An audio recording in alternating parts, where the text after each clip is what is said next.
দেখুন এই মেয়েটার কালো বেড়ালটা তার বয়ফ্রেন্ডের লুকিয়ে রাখা টাকা খুঁজতে কিভাবে সাহায্য করে। আসলে একদিন মেয়েটার আংটি হারিয়ে গেছিল, যেটা খোঁজার জন্য সে তার বেড়ালের সাহায্য চায়। তবে আংটি খোঁজার বদলে বেড়ালটা আস্তে আস্তে বুক শেলফের কাছে যায়, যেখানে গিয়ে মেয়েটা বুঝতে পারে এখানে একটু গন্ডগোল আছে। তারপর পর্দা সরাতেই বান্ডেল বান্ডেল নোট দেখতে পায়। তখনই মেয়েটা বুঝতে পারে যে এটা তার বয়ফ্রেন্ডের সিক্রেট মানি।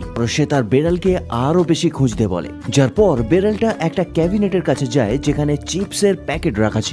তবে মেয়েটা যখন চিপস খাওয়ার জন্য প্যাকেট খোলে, সাথে সাথে তার ভেতর থেকে নোট বেরিয়ে আসে। এরপর বেড়ালটা বিছানার ওপরে ওঠে, দেখে মনে হচ্ছিল সে হয়তো শোয়ার জন্য এসছে, কিন্তু না, যেই মুহূর্তে মেয়েটা চাদরটা তোলে তার নিচেও দেখতে পায় নোট চিপকে রাখা আছে। এরপর বেড়ালটা একটা ফুটবল মেয়েটার সামনে ফেলে দেয়। মেয়েটা বুঝতে পারে বলটার ভেতরে কিছু একটা আছে, যেটা দেখার জন্য মেয়েটা যখনই বলটাকে কাটে ভেতর থেকে আরো টাকা বেরিয়ে আসে। সবশেষে বেড়ালটা জানলার পাশে একটা অদ্ভুত দড়ি দেখতে পায়, যেটা